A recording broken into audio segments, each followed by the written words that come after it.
दो बल्दियात को कॉरपोरेशन का दर्जा, 12 नई बल्दियात का क़याम।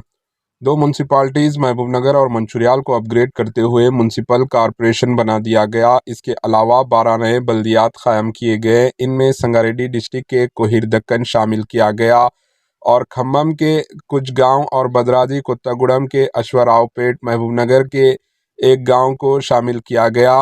रंगारेड्डी डिस्ट्रिक्ट में चवेला और मोइनाबाद भी शामिल है। Bureau report, H news.